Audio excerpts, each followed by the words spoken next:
Pronto, então vamos continuar. Antúlio continua falando com eles, né? Atividades severas nos aguardam. Estamos diante de uma guerra muito perigosa, falou Antúlio, com os olhos brilhantes com lágrimas. Em seguida, fez uma oração rogando o amparo de Jesus.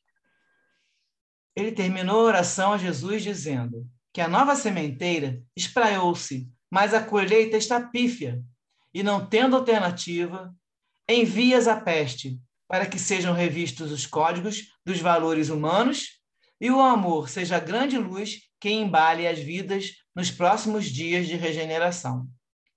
Então, aí ele está conversando com Jesus e lembrando que a gente já conversou sobre toda a emanação que a gente, pelo nosso pensamento, as vibrações, né, que a gente joga, e a espiritualidade teve que concordar com a peste, que é a Covid-19, né?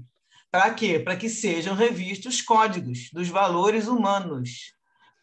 Com o isolamento, as pessoas ficaram em casa, começaram a ter que refletir os valores que elas têm. E também tiveram que lidar com a família, né? Como nós já comentamos aqui, e o amor seja a grande luz que embale as vidas, porque muita gente estava embalando as vidas com outros sentimentos, né?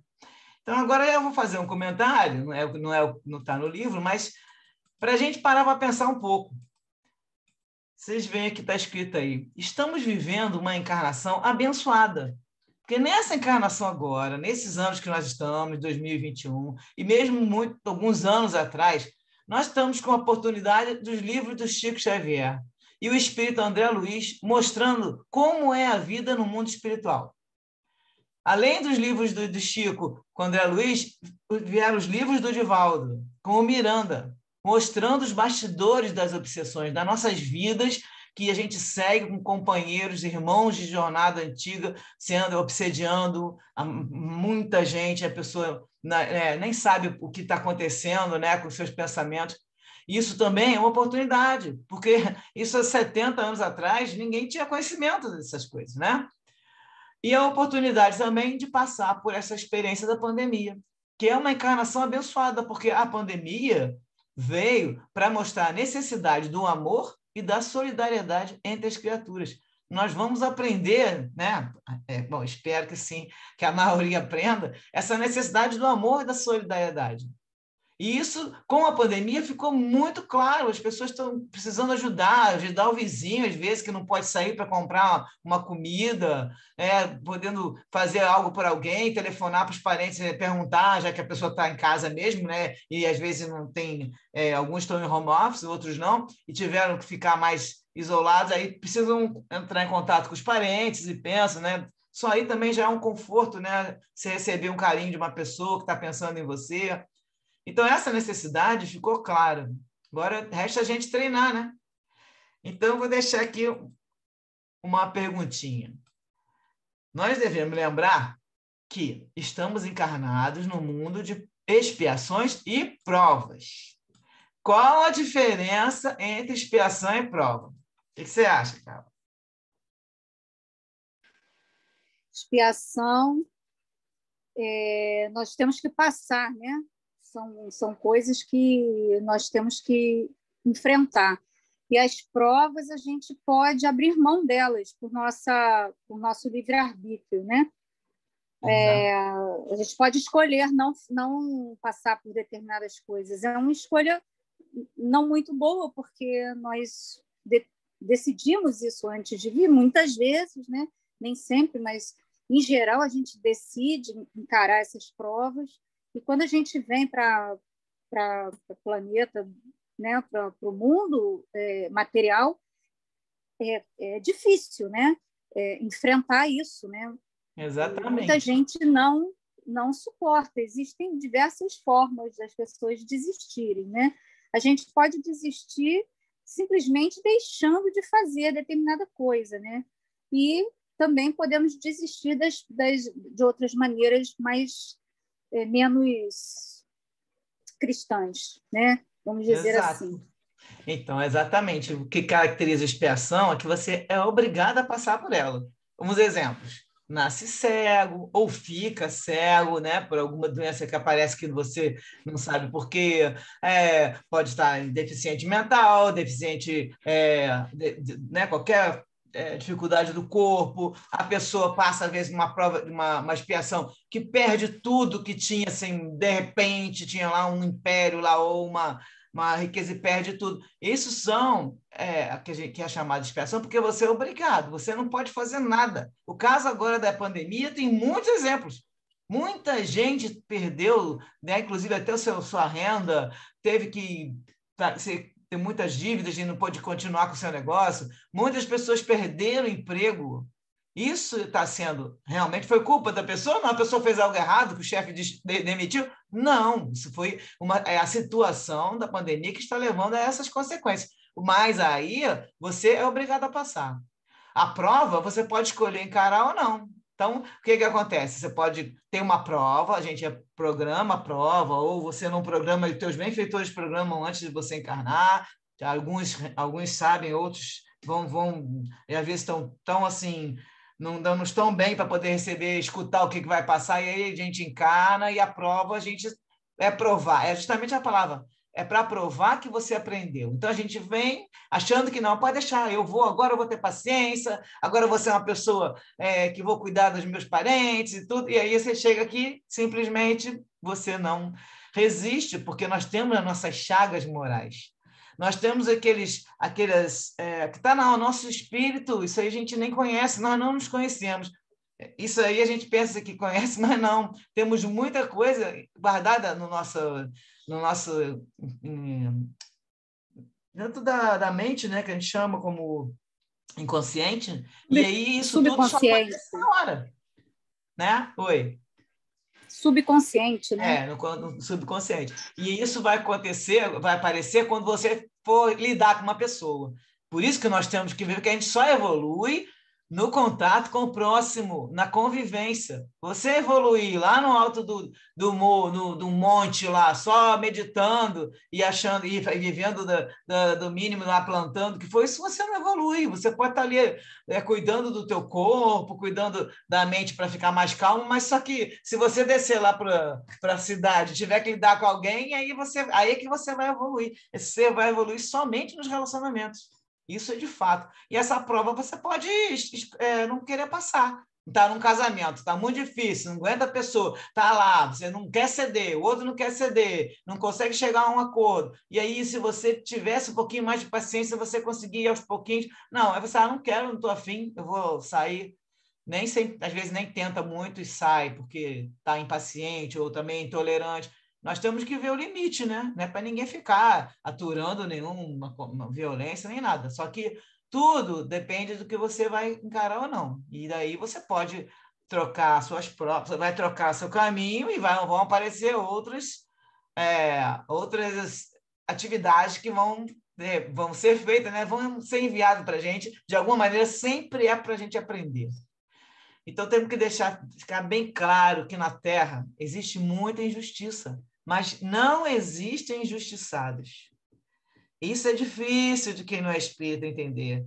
Essa semana mesmo conversei com um amigo, ele não se conformou porque a situação que ele estava, os filhos também estavam sofrendo. Eu falei, olha, não existe injustiçado. Mesmo teus filhos, eles também estão ali passando uma experiência, eles vão aprender com isso. É difícil a gente achar que alguém que está sofrendo, que não, né, uma criança, por exemplo, vai ter, não, está passando isso por quê? Alguma razão tem, porque senão eles não estariam ali naquele local, né? Nascido naquela família, e também quando encarna, muitas vezes já tem uma programação sabendo que vai haver conflito, olha, esse casal, eu vou ser sua mãe e seu pai, nós estamos achando que vai dar tudo certo, mas aí aquele outro espírito, às vezes até mais evoluído que a gente, fala, pode ficar tranquilo, eu vou ajudar vocês vão estar, né, à medida que o tempo vai passando, nós vamos ajudar vocês a ficar juntos, e aí o casal se separa, as crianças ficam naquele momento, né, afetadas, e aí, não, mas é injustiça com eles, ou injustiça com qualquer outra pessoa. Não existe. Nós só recebemos aquilo que precisamos ou merecemos. Mereceu porque precisa de castigo? Não, mereceu no sentido de que o que você colher, você vai colher o que você plantou. A lei divina de causa e efeito, causa e resultado. né? O seu livre-arbítrio vai fazer você plantar o que você quiser. Tá lá, vou plantar alegria. Aí eu, né, faço bem para todo mundo, estou sempre tratando as pessoas com simpatia, estou plantando, vou colher. Agora, se eu estou plantando ignorância, maus tratos e tudo, não tem como. Eu posso não colher nessa existência, né? Mas na outra existência, com certeza, eu vou sofrer um resultado dessa causa. Então, as aflições, lá no Evangelho, capítulo 5, a gente vem lá, aflições naturais da vida, tem lá explicando que existem dois tipos. A aflição da vida pode ser resultado de uma causa dessa existência ou de uma existência anterior, que é a hora que a gente fala, mas o que eu fiz ao longo dessa minha vida toda, dessa minha existência, né? Que a vida é uma só, né? A gente fala vida, mas na verdade a gente tem que lembrar da palavra existência, porque vida a gente tem uma só e nós somos imortais, vai embora. A existência, nós temos várias, e numa existência anterior eu posso ter feito alguma coisa que agora eu estou tendo que passar por aquilo, inclusive uma expiação ou uma prova, para eu cada vez mais ir evoluindo. Então, o que eu tenho que aprender? Passar por tudo com resignação, sem rebeldia ou desespero. O medo, nós temos que aprender a domar o medo, e a aflição. O medo e a aflição, todo mundo não tem como. A gente não está lá naquele nível superior de espírito, né, evoluído para não ter medo e não ter aflição. Ainda mais que a gente vê na situação de agora, tantas coisas acontecendo, tantas pessoas ficando sem os entes queridos, né, sem um contato físico, porque eles estão lá, continuam vivos. Mas isso vai deixando a pessoa aflita, né, triste. Então, tudo depende dos nossos pensamentos, aquela história que já falamos, da sintonia, a gente vigiar e o pensamento sempre, e precisando a qualquer momento fazer a oração. Oração pedindo o quê? Um amparo.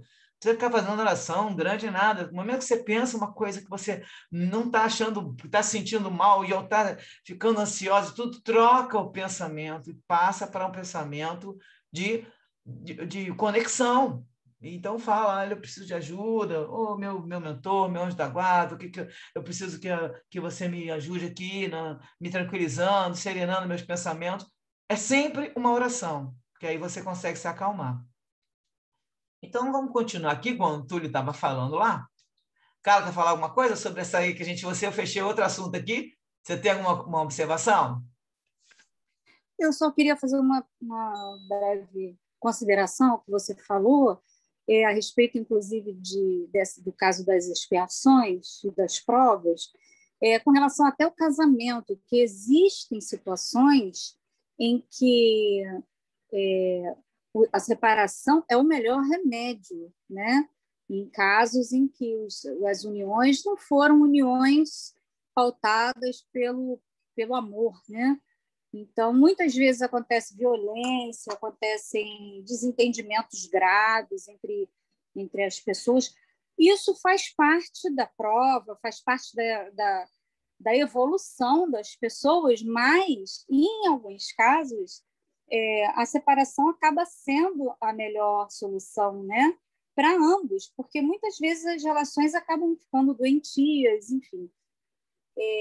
E aí você não considera isso como sucumbir a uma prova, né? Seria o caso de você tentar não obter êxito e aí você seguir a sua vida, porque a outra parte não conseguiu retribuir, né? Da forma como deveria ou poderia, né? E para evitar um mal maior, a separação. O que acontece, né, são as consequências da separação. As pessoas são muito imaturas, todos nós, né? Todos nós somos muito imaturos nos relacionamentos, em geral, né?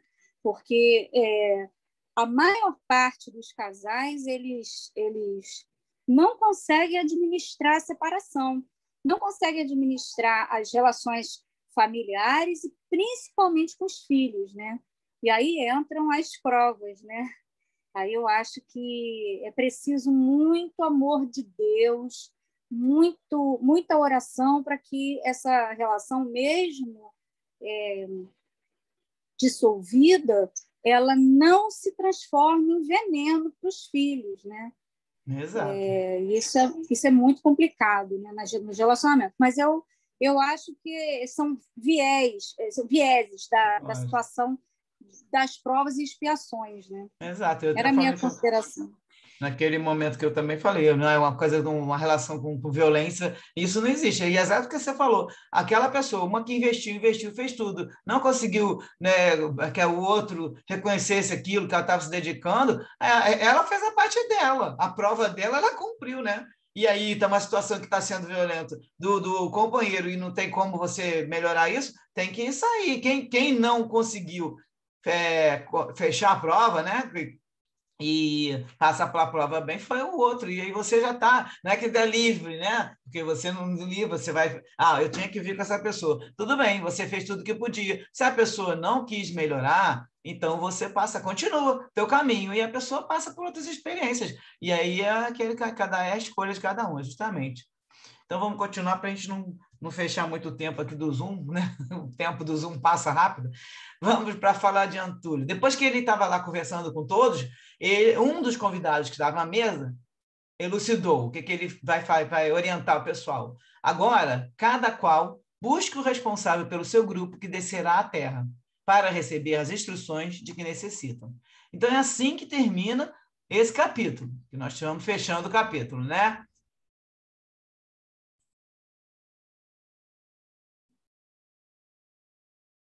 Deixa eu fechar aqui. Então terminou o capítulo 1, agora nós vamos para o texto do capítulo 2.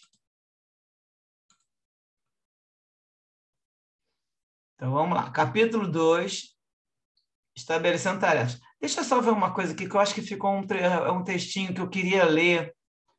Agora estou lembrando, que eu queria ler aqui.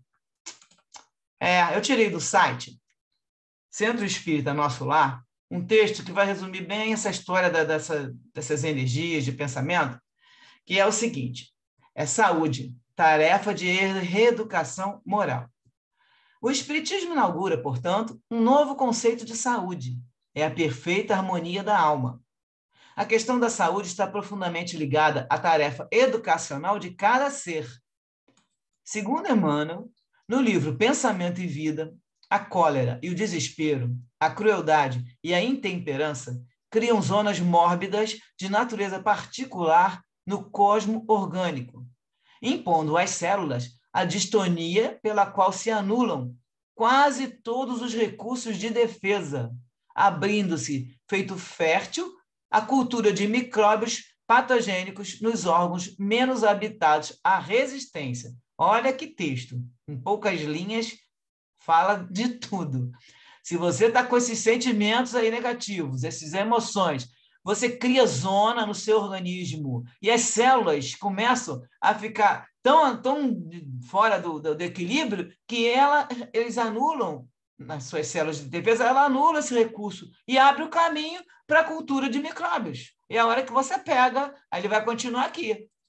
Muitas vezes o quê? A tuberculose, o câncer, a lepra, a ulceração aparecem como fenômenos secundários, residindo a causa primária no desequilíbrio dos reflexos da vida anterior, que ele está explicando em relação à anterior, mas também nessa, mesma coisa. Se você ficar com sentimento, acontece muitas vezes nessa vida.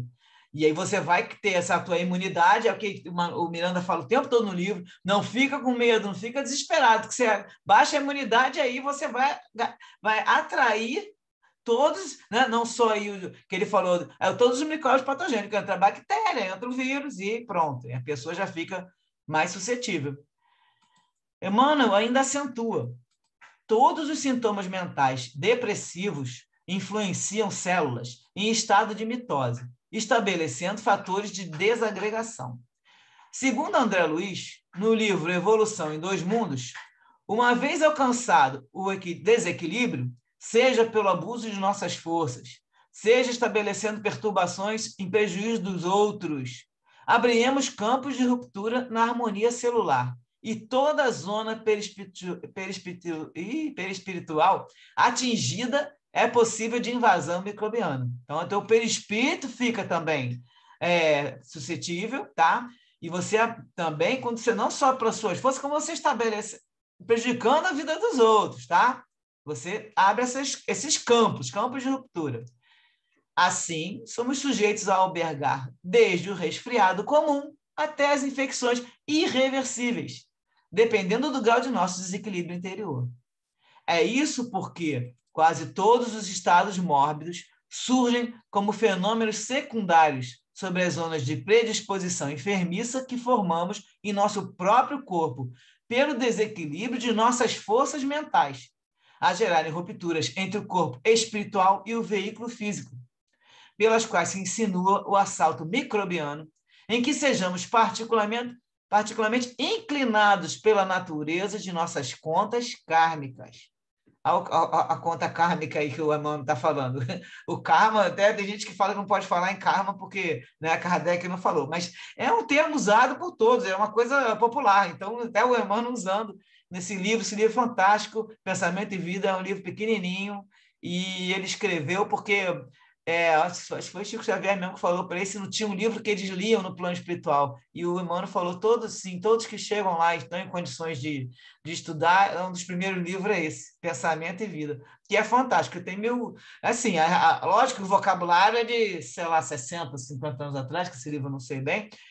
O nosso lá eu sei que tem mais de 70, foi em 1940, já estamos com mais. Mas esse aí, eu não sei quantos anos, mas tem muitos anos. E ele vai falar justamente por isso, como é que a gente vai. E outra coisa, sempre começa no perispírito. Você vê que tu abre a fenda no perispírito e o veículo, e aí começa. Por isso que tem muita gente que já olha para você e vê que você está doente, porque eles estão vendo o teu perispírito, né? A cor, que está acinzentada, e entra o assalto, e microbiano. O que acontece? Se você tiver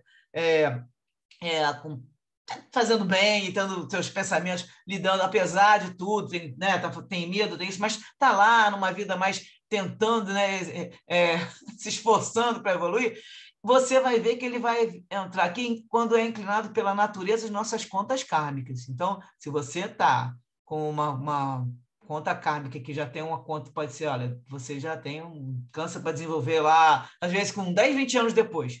E aí você, sem querer, vai abrindo e vai adiantando isso.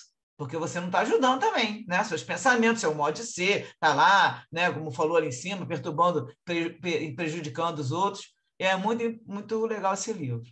Vale a pena ler. Já leu, cara? Esse livro, Pensamento e Vida? Não. Eu tenho ele, depois eu posso deixar contigo para você ler. Muito Tá. bom. Bom, referência dos livros que a gente fala ao longo do capítulo 1, Os Mensageiros, que eu falei, capítulo 40, Rumo ao Campo. Na Revista Espírita, que a gente não leu, mas quem tiver condição de procurar na internet até acha. A Revista Espírita de julho de 1867, Kardec vai descrever a epidemia da Ilha de Maurício, que é uma situação bem... sim, para semelhante à situação de pandemia, o que estava acontecendo, todas as orientações daquela época. Nosso Lar, que a gente comentou dos clarins, né? No capítulo 41, Convocados à Luta, que vão tocar os clarins também. O Livro dos Espíritos, isso aqui é para olhar aí, depois procurar a pergunta 737 até 741, que vai falar desses flagelos destruidores. A pergunta 537 até 540, sobre a ação dos espíritos sobre a matéria, que é também aquela história também da chuva, né, da natureza. E o livro Evolução em Dois Mundos, de André Luiz, mas com Chico Xavier e Valdo Vieira, o capítulo 20, Invasão Microbiana. Eu não achei o meu aqui, que eu ia até tirar uma foto para colocar. O meu está emprestado, mas se você tiver em condição, procura, que também vai falar tudo que a gente já falou aqui sobre essa história aí dos vírus. Tá, então vamos antes do capítulo 2, eu quero falar dos personagens do livro, né? Nós temos vários livros, vários personagens, e a maioria que tem nome no livro é de espírito desencarnado. Os únicos espíritos encarnados que tem são dois, a médium Malvina, e o administrador lá da instituição espírita, que chama Gumercindo. Só que esse nome, para quem comprou o primeiro livro, como eu, não existe no livro, que a errata veio para consertar. E a Malvina com a Amália, que é a outra médium desencarnada, também muitos erros ao longo do livro, tem que acompanhar com a errata. Então vamos lá, plano espiritual. O Eurípides Barçanufo é um dos mentores e supervisor da preparação da Era Nova, chamada de Regeneração da Humanidade. É essa missão que eles estão aí. Esse grupo está dentro dessa regeneração da humanidade, que é uma preparação que o Eurípides está sendo um dos supervisores. Antúlio foi o que acabou de falar todo esse discurso com a gente. Ele é administrador-chefe, responsável pela comunidade onde o Miranda mora, né, no plano espiritual. E esse trabalho vai ser feito, esse grupo vão ter 50 espíritos, é constituído de 50 espíritos, dividido em subgrupos. O Miranda vai ficar no subgrupo da região Nordeste. Então, esse grupo vai ter Francisco Spinelli como responsável pelas atividades do grupo. O Spinelli vai estar acompanhando esse tempo todo, em todas as visitas que esse grupo do Miranda vai fazer. Miranda é o ator espiritual do livro.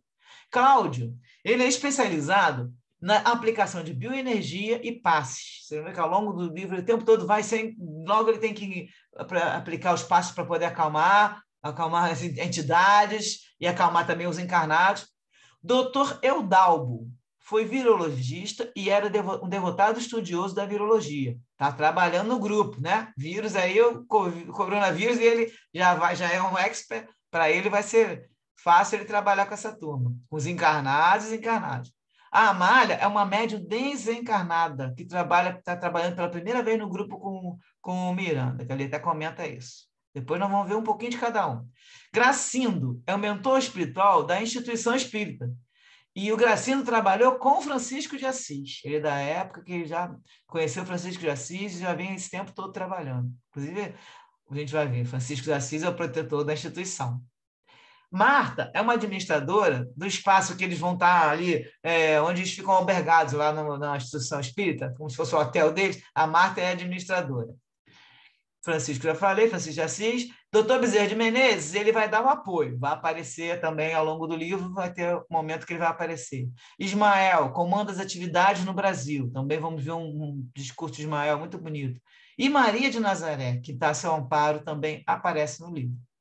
Os encarnados, somente dois encarnados que tem, vão aparecer vários, só que o nome só tem a Malvina, que é uma médium e é trabalhadora da instituição, e ela foi da Ordem das Clarissas, ou seja, Malvina, no século XIII, né, da Ordem das Clarissas, já trabalhou com a Clara e o Gracindo trabalhou com Francisco de Assis. Então, ela tem méritos, né, evangélicos. E o Gumercindo é o diretor da instituição espírita que eles estão. Vou parar aqui, ó. Estou gravando. Vou compartilhar a tela do capítulo 2 agora. Então, vamos passar para o capítulo 2. Tem alguma observação aí desse finalzinho que eu falei, Carla? É interessante que só 2 encarnados nessa missão, né? Os demais são desencarnados. Né? Não sei se eu estou tentando lembrar aqui se ao longo do livro aparecem outros. Ó, né? O Zoom está dizendo aqui que vai acabar.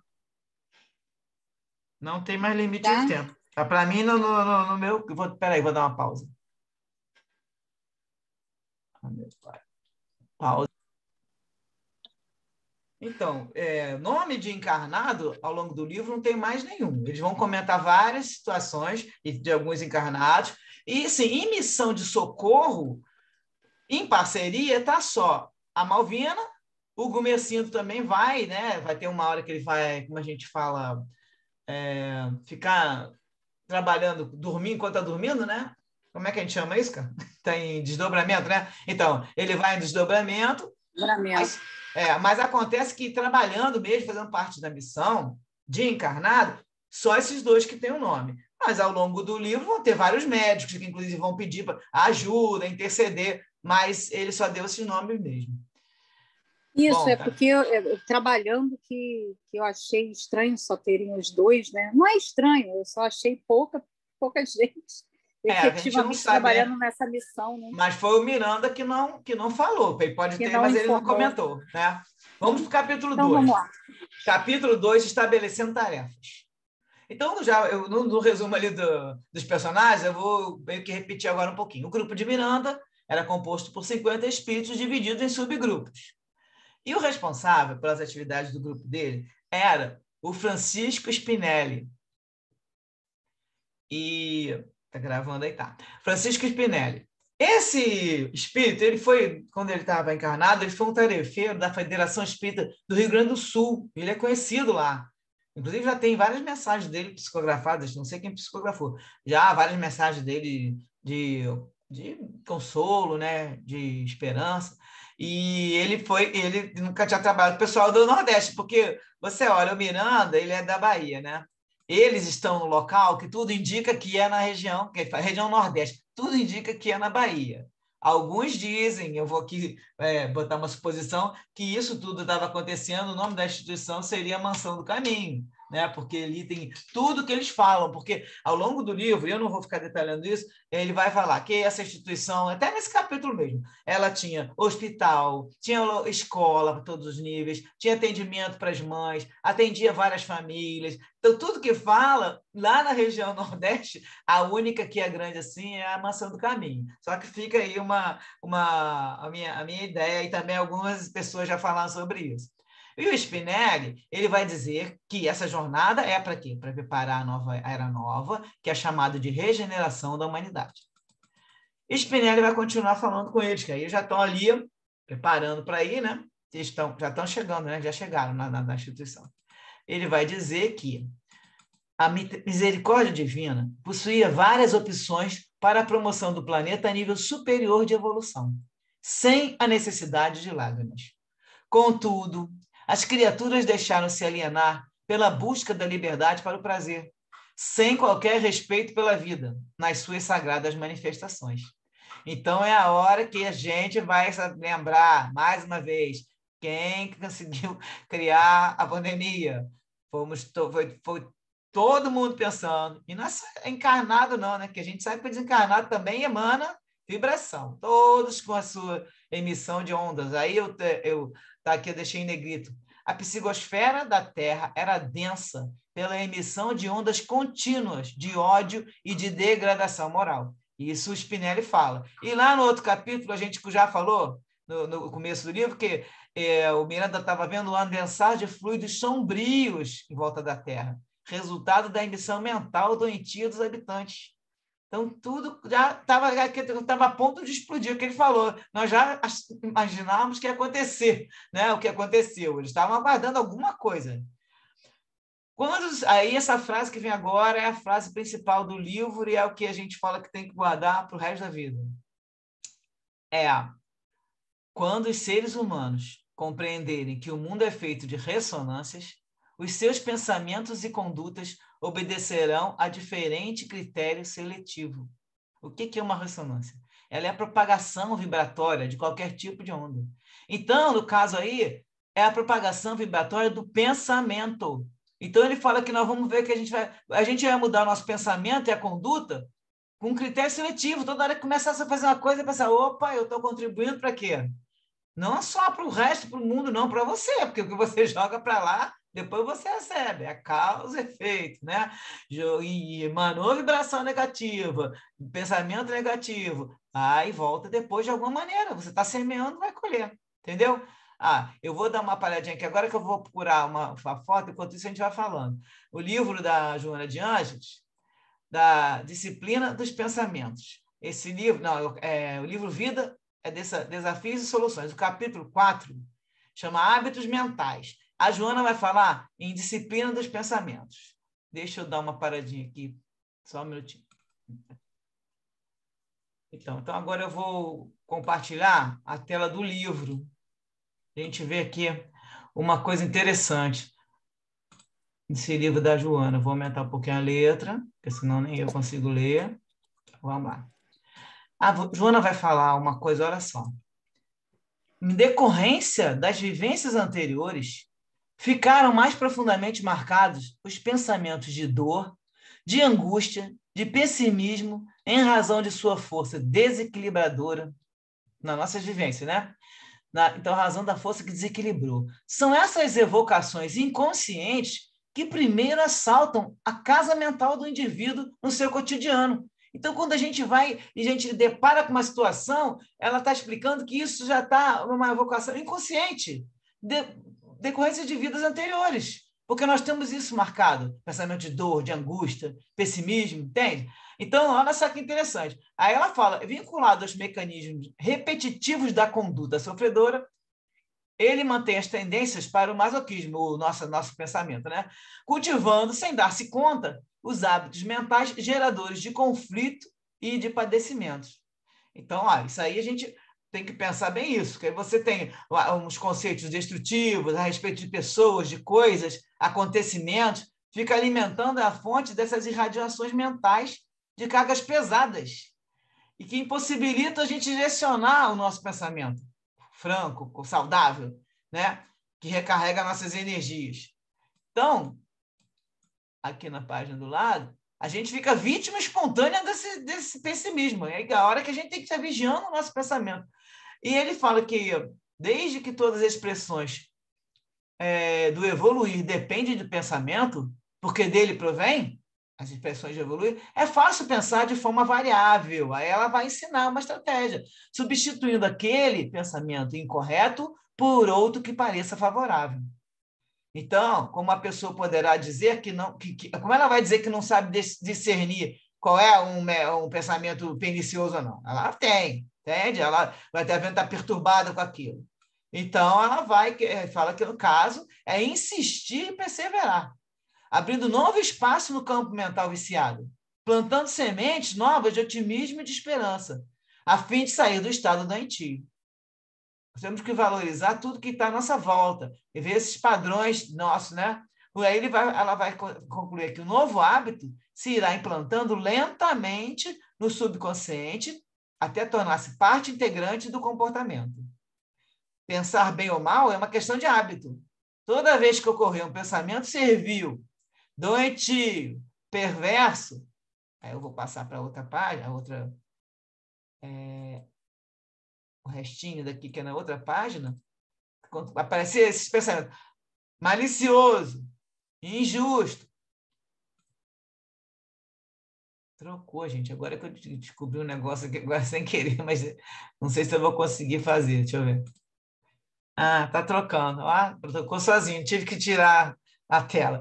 Então, se o pensamento for, né, perverso, malicioso, injusto, a gente tem que, de imediato, substituir isso. Identifica o pensamento, substituir por um digno, saudável, amoroso, confiante, justo, sustentando esse pensamento com onda de irradiação do desejo de que assim seja realizado. Você tem que manter firme. O que a gente pensa se torna realidade, o pensamento tem força. Eis porque pensar e agir são termos da mesma equação existencial. Primeiro pensar, para depois atuar, a fim de que não venha a agir antes, arrependendo-se, quando passa depois você vai pensar, né? E ela fala que as construções mentais superiores, que produzem os hábitos saudáveis, renovam-se e crescem no ser, originadas do espírito que as captas do pensamento divino, de onde procedem todas as forças da edificação e da realização total. Então, né, Joana, como sempre, nos dando aulas que a gente não tem como, tem que parar, ler, reler e ficar nesse pensamento, continuar no pensamento seguindo, né? Vamos para o capítulo 2, então. O textinho do capítulo 2. Deixa eu ver se aqui que nós estamos. Isso aí. Então, o livro, já mostrei as fotos do livro. E aí, volta novamente, vigiar os pensamentos e orar a todo momento. Continuando o Spinelli lá com o grupo, conversando. Tem uma paradinha para reflexionar. Antes disso, de o Spinelli falar, Carlinhos, você tem algo para falar do que a Joana falou ali? Gostou do texto? Gostei. É muito difícil a gente controlar os pensamentos, né? Exato. E manter os bons pensamentos, né? A gente sempre, ainda mais com esse apelo todo que a gente recebe o tempo inteiro, negativo, seja das notícias, seja do que está acontecendo hoje em razão da pandemia. É muito difícil que a gente consiga manter nossos pensamentos elevados, né? Então, por isso é tão importante a oração. O hábito da oração é muito bom, faz um bem. Se as pessoas pudessem imaginar como modifica a sua vibração uma oração, mesmo que mínima, Exato, é uma só. importante. Às vezes não precisa nem oração, só de você já pedir ajuda. Ai, meu Deus, eu não posso pensar assim. Ah, meu É, mentor, me acode aqui, me ampara. Você faz uma colocação que você sai daquela sintonia e passa para aquela de conexão, que é a oração para mim, ela significa conexão. Eu estou ali com os pensamentos, preocupado, o que for. Quando eu paro para mudar a vibração, eu me conecto. E aí, lógico, depende, a pessoa tem que fazer oração de coração, né? E aí você se conecta e sai daquela vibração, como você falou, e passa para outra. E a gente tenta mudar. É difícil, olha, existem situações que ao longo do dia eu passo de 5 minutos, quando tem alguma situação que está preocupando, tudo de 5 minutos tem que pedir ajuda. Não posso pensar assim, me ajuda, meu pensamento, porque é uma estratégia que eu uso o tempo todo, pedir um amparo e troca de pensamento. Aí daqui a pouco vem de novo aquela situação. É essa aí, é que o Jonas está falando, questão de hábito. E questão de disciplina, você identificar aquilo que está acontecendo com você, aí a importância do autoconhecimento, que a gente não consegue evoluir se não tiver autoconhecimento, e você só tem autoconhecimento quando você começa a prestar atenção naquelas coisas que você faz. E aí a gente vai conseguir vigiar o pensamento, né? Então, vamos lá. A verdade é que a gente vai passar a vida inteira nessa tentativa. A vida Porém, mesmo, aquela que não acaba nunca, né? O do espírito imortal. Porque todas as existências, nós vamos ficar nessa, volta na outra. Depende do apelo. Né? Exatamente. Mas o que eu digo assim, só para resumir, a gente vai passar a vida inteira fazendo isso. Porém, existe uma diferença, né? Tentar melhorar é melhor, né? A gente ter esse pensamento de tentar melhorar, né? Esforçar para melhorar. O Kardec diz, exato. Né, pelo esforço que ele faz para domar suas más inclinações. Então, a palavra tentar, eu não sei se você tem essa sensação, mas a palavra tentar, ela te dá uma tentada, já diz que você pode tentar, mas sabe, pode ser, pode não ser. E a palavra esforçar não tem alternativa. Você está se esforçando, o tentando te dá, isso eu acho que eu tenho até aprendido, não sei se foi na programação neurolinguística, umas coisas que eu aprendi, é uma palavra que te abre a brecha e você, no teu subconsciente, você fica com a mensagem que, mas eu posso falhar. Eu posso falar, vou desistir. Porque eu tentar, eu tento. Mas o esforçar, você se esforça. Está se esforçando? E aí você tem que... Por isso que Kardec vai frisar na palavra, nos esforços que você faz. Ele não fala na tentativa que você faz. Pode reparar que, momento algum, você vê Kardec falando, pode tentar fazer isso, tentar aquilo. É uma coisa interessante. Mas eu acho que a frase é um grande consolo, porque a gente... poderia pensar da seguinte forma: eu nunca vou conseguir melhorar isso, então vai ser muito difícil melhorar, é muito difícil, porque é muito difícil. A reforma íntima é muito difícil.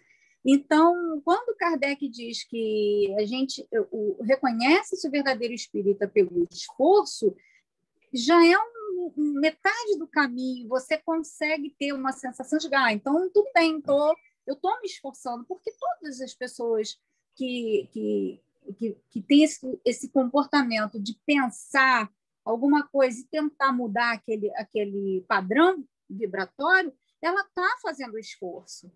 Né? E o esforço é saber que você, com essa atitude, você está no caminho certo, é um consolo, né? Já é uma bênção, né? Que a gente, com a doutrina espírita, a gente tem essa claridade mental, tudo abre para a gente e primeiro que abre já um futuro, a vida futura com um destino único. Você vai se tornar um espírito superior, querendo ou não, mas a gente pode atrasar um pouquinho, mas a gente vai chegar lá, né? Vamos lá para o trabalho, senão a gente fica muito tempo de vídeo também e é cansativo, né? Spinelli vai esclarecer para os grupos que é o seguinte: a tarefa desses grupos é diminuir a intensidade da pandemia. Lembrando que esse livrinho começou,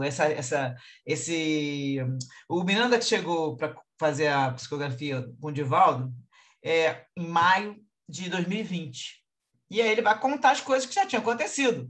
E o livro fala em Era uma Noite de Setembro. Até o pessoal questionou, mas é setembro de 2019? Como é que você sabe? Claro, se ele estava em maio de 2020 e ele está contando para o Divaldo que aconteceu uma reunião numa noite de setembro e já estava havendo epidemia no mundo, é setembro de 2019. 2018 é que não poderia ser, porque ia ficar um ano e tantos, né, para a pandemia espalhar. Não era, ela começou a aparecer lá fora nessa época mesmo, final de ano, né? E aí ele fala que era a tarefa de diminuir a intensidade da epidemia, mas aí no livro ele coloca quase já pandemia, e eles vão fazer isso por meio de construções espirituais nas regiões focos de contaminação, auxiliando os indivíduos à manutenção do comportamento sereno, a abstenção das extravagâncias, que são coisas que desconectam o equilíbrio emocional, e as reflexões mentais no dia a dia existencial. Então, eles iam fazer essa influenciação com os encarnados, lógico, e inclusive também trabalhando com os desencarnados que vão aparecer aí. No Brasil, havia uma programação específica sob o comando de Ismael, que é o nosso, né? Nosso protetor. E cada nação ia ter uma programação comandada pelos seus benfeitores, que cada nação tem o seu o comandante da nação. No caso do Brasil, é Ismael, mas ele fala que todos vão trabalhar em grupo, né? Todos com o mesmo objetivo. E cientistas desencarnados iriam inspirar os companheiros encarnados dos laboratórios de pesquisa no intercâmbio mental e emocional. Esses laboratórios, tanto para medicação, como é que, né, o que pode surgir, né, de medicação, as vacinas que aconteceram, aí o pessoal questiona, quem não estudou sobre isso, às vezes, né, fica questionando, mas essas vacinas foram produzidas muito rápido. É engano. Para quem consegue entender um pouco o vocabulário médico, pode pegar uns artigos que vão explicar sobre isso. As vacinas já eram por o vírus, coronavírus, ele é um vírus que ele até fala que é modificado, mas ele tem uma base, que é a mesma base de vírus que já tiveram epidemia em 2002, 2003. Então, desde essa época, os cientistas já trabalhavam com isso, já existia uma base. E o que aconteceu para poder fazer a vacina do coronavírus? Partiram dessa base e entraram com o vírus específico, né, com a parte específica do corona, e aí conseguiram desenvolver com rapidez, porque assim, a vacina demora 10 anos, não demora, se você partir do zero, do nada. Agora tu vê, se foi em 2002, 2003, nós estamos em 2021, a vacina surgiu em 2020, então já tinham anos e anos trabalhando em laboratórios. A gente, pessoa que não entende, não consegue, sim, não se informa também sobre isso, fica desconfiando que as vacinas foram feitas toque de caixa, o que não é verdade. Então, e aí vão te inspiraram para as vacinas, inspiram para remédios, e aí nós sabemos que os médicos estão sendo inspirados, né, por médicos desencarnados. O grupo que veio é um grupo enorme para ajudar. Alguns subgrupos ficariam sob a supervisão do Eurípides Barçanufo, que desencarnou em novembro de 1918, por causa da gripe espanhola, da última pandemia que aconteceu. Pandemia, mas na verdade não espalhou tanto, porque naquela época não tinha avião, né? Eles andavam de navios, então espalhou, entre aspas, espalhou numa região bem grande, e como ela parece que o pessoal teve maior quantidade na Espanha, ficou chamada de gripe espanhola, mas ela teve veio para no Brasil, lógico que o Barçanufo estava aqui, e ele desencarnou, ajudando os doentes. O Miranda ia ficar no subgrupo da região Nordeste, e esse grupo contaria com a cooperação de espíritos que trabalharam nessa região na sua última existência. Então, aí, tá vendo? Além dos encarnados que não tem nome, que a gente falou que não sabe se estão trabalhando, também existem espíritos desencarnados que estão trabalhando lá com eles. O nome daqueles ali é a turma de elite, mas a galera que pega espírito para cá e leva para lá e leva para outra sala, que nós vamos ver nas reuniões mediúnicas, existe um grupo enorme cuidando de tudo. Só que aí não tem nome, né? E o Miranda agora, depois que o Spinelli fala isso tudo com eles, com o grupo, o Miranda ficou ali refletindo. Aí Miranda relata que ouvia as considerações com respeito e emoção. E ele comenta que o excesso de tecnologia, propiciador de conforto, era responsável pela decadência espiritual. Nós já falamos isso também no começo do livro, tudo, a decadência moral, decadência espiritual, isso ele vai colocar aqui, a observação em relação à tecnologia. Por quê? Se a gente parar para pensar, né? Tem conforto, lógico, facilitou a vida de praticamente o mundo inteiro, porque tudo a gente pode fazer com rapidez. Só que aí, acesso à tecnologia, à internet, já começaram a ter acesso a vários sites que não são não são nada, assim, nada agradáveis, com matérias que não têm moral alguma. Então, nisso, aí ele vai falar que contribuiu para a decadência espiritual. E aí ele vai concluir aqui o seguinte: o momento se tratava de algo pior que uma guerra, que já vinha sendo anunciado pelos espíritos a respeito dos tempos chegados. Não só os espíritos, né? Que a gente sabe que Jesus está falando algumas coisas desde a época dele, falando que ia chegar os tempos, lá, e aí o vocabulário não, o meio de falar não foi entendido, vem o Espiritismo, e também na Gênesis, capítulo 18 da Gênesis, é exatamente esse nome, tempos são chegados tempos, e vai explicar tudo o que é. Estava fazendo uma premonição? Não, é tudo que já vinha por aí com todo o nosso, né, o modo da humanidade caminhar. Tem gente que falar, não tem melhorado nada. Eu acho que a humanidade está piorando. Aí eu falo, gente, vocês não estão lembrados, não, que há uns séculos atrás nós estávamos lá batendo palma e rindo lá do pessoal ser decapitado, enforcado, o pessoal lá naquela época que botava lá para briga, né, com briga para ser comido pelos leões. Era o modo de diversão.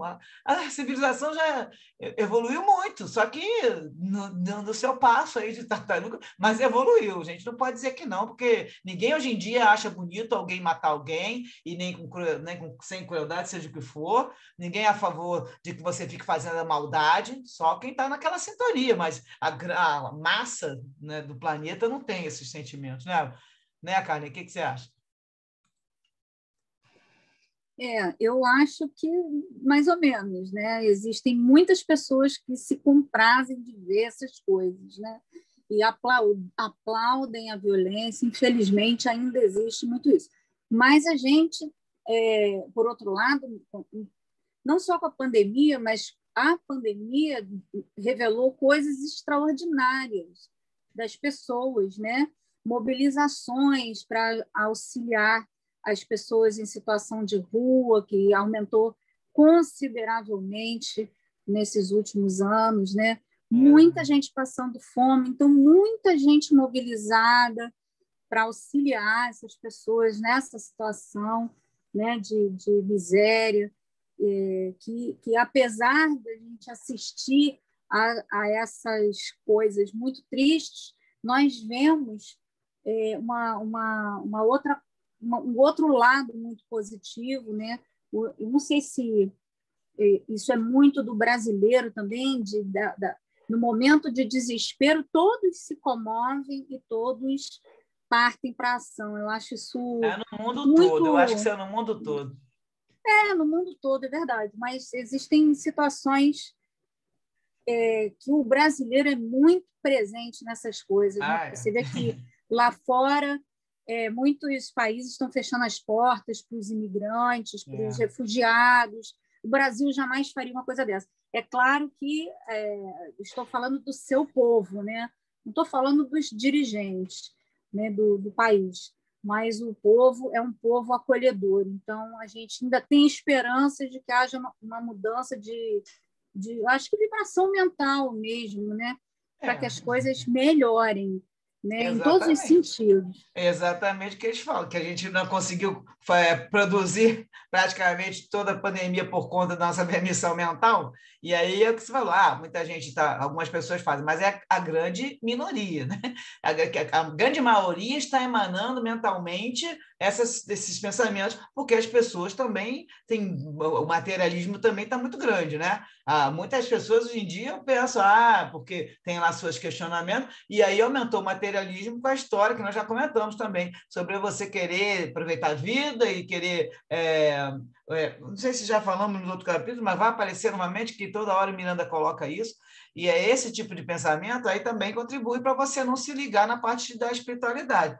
Mas, com certeza, aqui na frente vai falar com você, acabou de falar sobre essa história da gente se juntar. Vou continuar com o texto, quer ver? Bom, o Miranda também está pensando, né, sobre a irresponsabilidade das autoridades, que postergaram providências que deveriam ser urgentes no começo da epidemia, né, e virando pandemia. Porque muitos líderes lá fora, inclusive, estava todo mundo ficando, deixando. Acho que assustou muita gente, né? A situação foi muito inusitada. Então, as pessoas ficavam ali, recebe o conselheiro lá, o presidente, aí os conselhos todos se reúnem, não vamos fazer isso, né? Não vamos parar, não sei o quê. E o que aconteceu? Foi demorando muito. E aí, o que o Miranda fala para a gente? Que eu acho que é super importante. É necessário ter profunda compaixão por todos aqueles criminosos que causavam também, né, a miséria e sofrimento incalculável à humanidade. É o nosso caso. A gente tem que ver isso. Não adianta ficar falando mal do governante. Quanto mais você fica com ódio de que seja quem for, você não ajuda. Eu costumo falar que você está criando um monstro.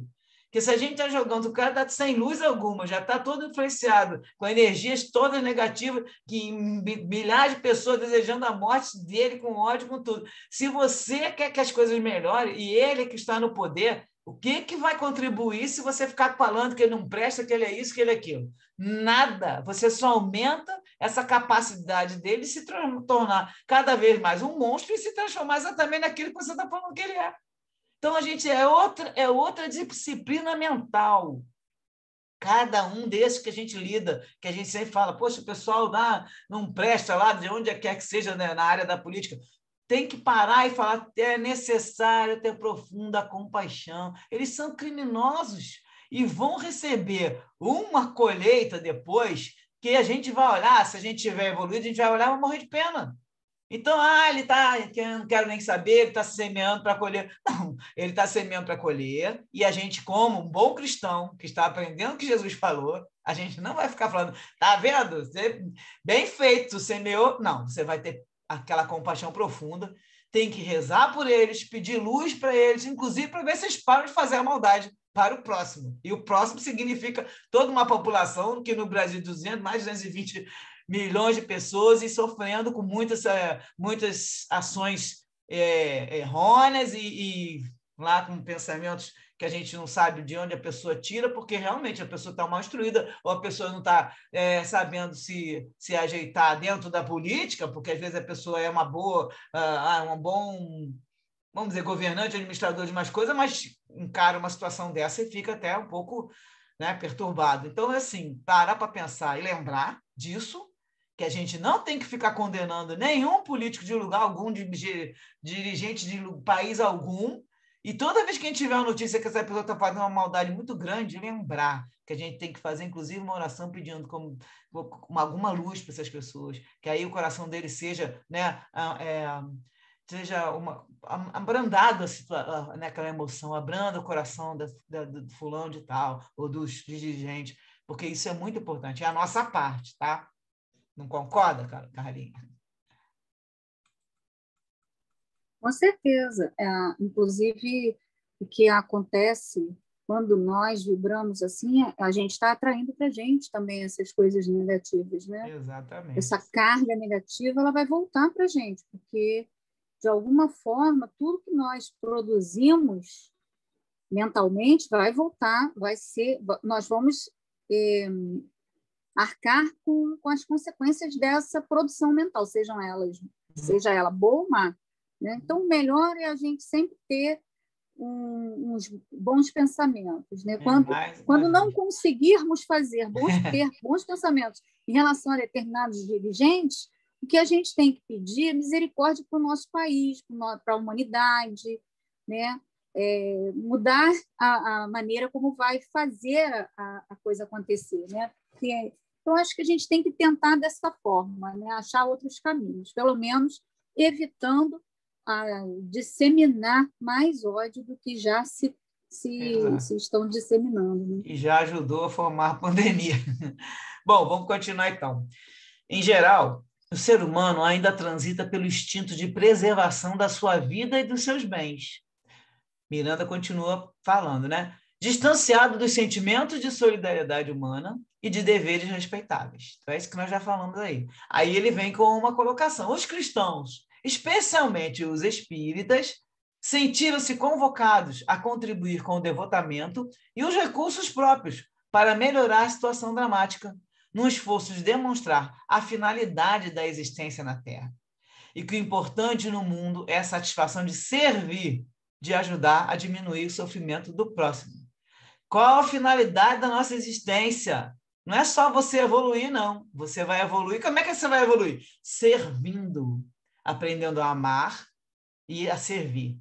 É você se instruir também, para você poder conseguir melhorar, né, seu modo de compreender as coisas da vida. É o que ele fala, a asa da instrução e a asa do amor. O amor é servindo, ajudando o próximo. E você estudando para você também se conseguir e aumentando seus conhecimentos, porque a gente também, por exemplo, os espíritas, eles têm conhecimentos diversos que nenhuma religião tem. Esse consolo, né? O consolo que a gente tem em vários aspectos, em vários conceitos, a gente tem muita, que você fala, muito vai ser cobrado, né? De quem já está sendo orientado, e nós temos isso aí. A gente já está estudando, nós temos conhecimento, e vai ser cobrado. Por quê? Porque nós temos que botar esse conhecimento em prática. É o evangelho sendo colocado, sendo vivido. Né? Diz que o Francisco de Assis falava, vá e pregai o evangelho. Mas, se for necessário, use as palavras, porque pregar o evangelho é você usar o seu modo de agir, né? O seu exemplo para poder passar para a pessoa, e a pessoa já não precisa nem de evangelho. Poxa, essa pessoa está fazendo isso, aí você até estimula a outra pessoa a fazer igual. Certo? É o que você falou, que as pessoas começaram a se mobilizar. E nós, espíritas, além de tudo, temos essa obrigação. Ah, não posso sair de casa. Não vai, então telefona. Ou então faz uma coisa, até esse trabalho que a gente está fazendo aqui é um trabalho importante, que a gente está debatendo um livro super importante, também é uma situação que a gente está conseguindo ajudar aí. Nem que seja para a gente, só nós mesmos que ficamos refletindo, mas às vezes a gente pega uma coisa daqui, comenta com um amigo, e aí vai divulgando esses conhecimentos desse livro. Eu acho muito importante, né?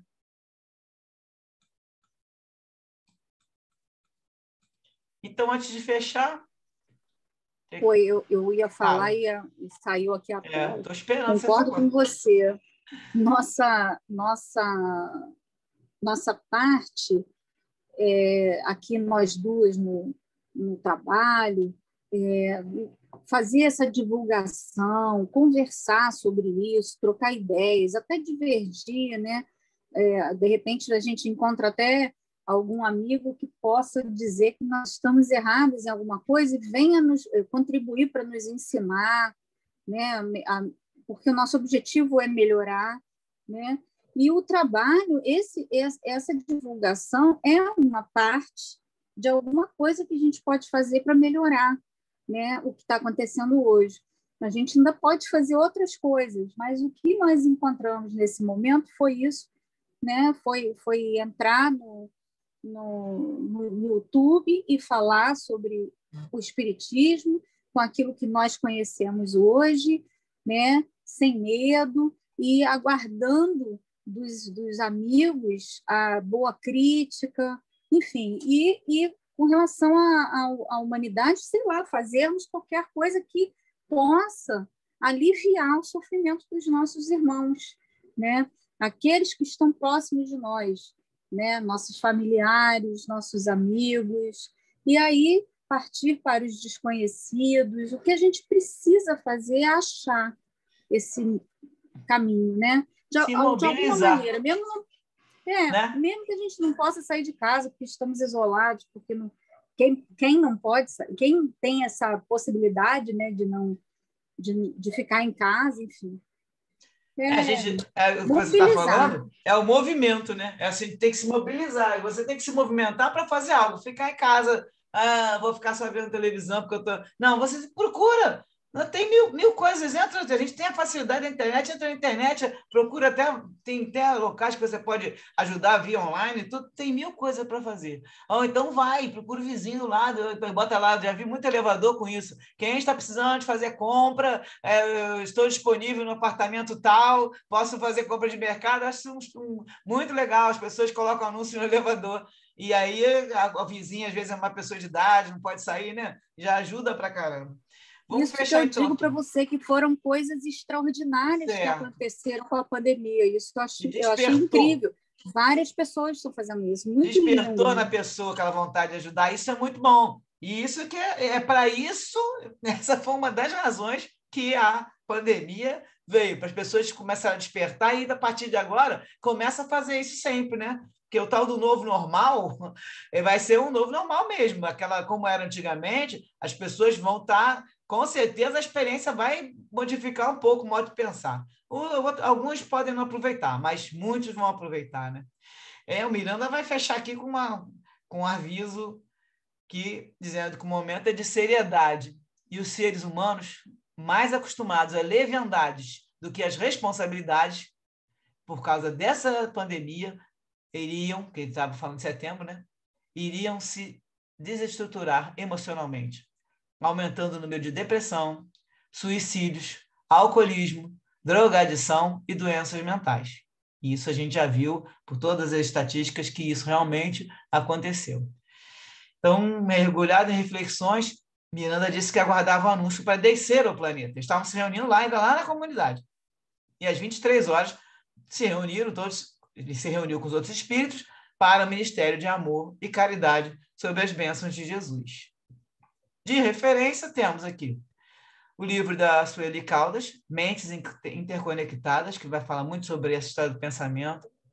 O livro Loucura e Obsessão do Divaldo, quem tiver também vale a pena ler, muito bom, que vai falar também essa história do desequilíbrio e a obsessão, vai aparecer muita coisa de obsessão ainda pela frente.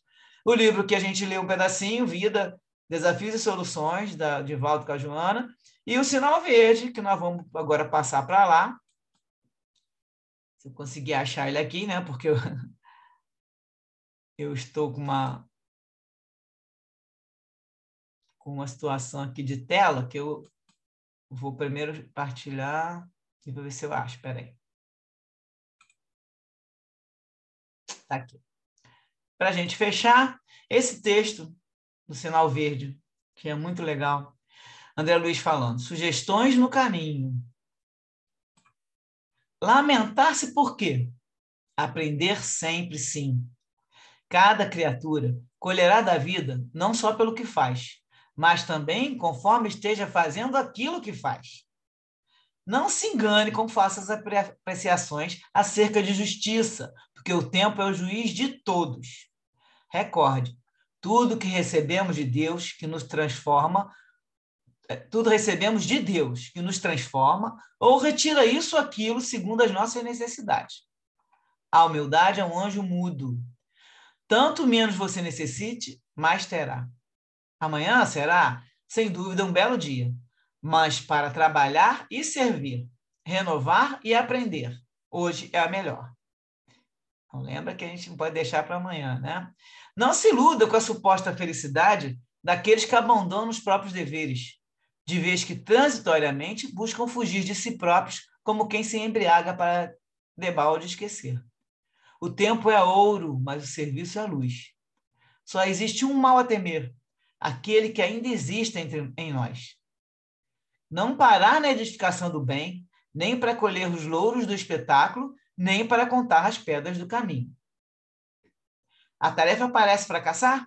Siga adiante, trabalhando, que muitas vezes é necessário sofrer a fim de que Deus nos atenda à renovação.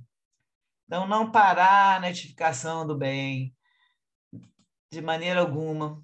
A gente estiver aí com esse objetivo na vida de servir, com o objetivo na vida de ajudar e ter sempre se esforçando para se melhorar. Esse é o autoconhecimento, você modificar seus pensamentos, vigiar, ver o que está fazendo. Tem aquele conselho lá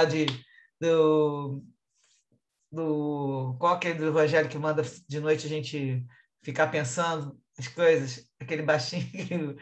Qual é o nome do santo que o pessoal fala? Santo Agostinho, né? Santo Agostinho fala. Então, o que você... É o Conselho do Livro dos Espíritos. Como é que faz esse autoconhecimento? Como é que a gente vai saber? Então, todo dia antes de dormir, você para. Hoje, ao longo do dia, será que eu deixei alguém magoado? Será que eu fiz tudo que eu podia fazer para ajudar as pessoas? E aí você vai se questionando. O que você fez de bom? Não é só assim, mas eu não fiz mal a ninguém. Fazer mal a ninguém não basta. A gente não pode só não fazer mal, a gente tem que fazer o bem. Então, o que eu fiz de bem para alguém? Que aí você vai falar, o que eu fiz de bem? Passei o dia em casa, arrumando a casa. Tá, mas o que você fez de bem? A pergunta tem que ser essa o tempo todo. O que você fez de bem? E aí, a partir do momento que você vê que você passou, fez algumas coisas que não gostaria de ter feito, no dia seguinte, foi um erro, tá? Eu errei, aprende com aquele erro, volta. E a gente vai se vigiando, vai disciplinando, vai esforçando para mudar, porque a gente vai chegar no caminho que a gente vai conseguir. Ao menos a gente está com esforço. E essa mobilização tem que ser direto, né? Então, para fechar, Carlinhos, o que você acha? É isso, eu acho que a gente tem muito o que fazer dentro das nossas possibilidades e a hora é agora, né? Os tempos são chegados e nós temos esse dever a cumprir, temos que aproveitar essa reencarnação, porque nós não sabemos o que vai acontecer, o planeta está se transformando e nós temos que nos transformar também, né? E que seja para melhor. Então, que a gente possa melhorar cada vez mais. Nós temos todo um arsenal de instrumentos que Deus nos coloca à disposição para que a gente possa aprender e para que a gente possa utilizar para a evolução. Então, a gente tem que aproveitar, porque a hora é agora mesmo. Exatamente. E a hora agora também está na hora da gente terminar. E ficamos aqui. Vou enviar para o YouTube essa parte que ficou faltando. Próxima semana, capítulo 3, quem puder ler, né? Dá uma olhadinha lá. E o capítulo 3 a gente começa do início mesmo assim do capítulo, né? Que a gente conseguiu fechar o capítulo 2. E, gente, foi muito bom. Carla, faz uma oração para a gente fechar nossos trabalhos, para a gente terminar o dia de hoje. Senhor Jesus, desejamos aprender e servir.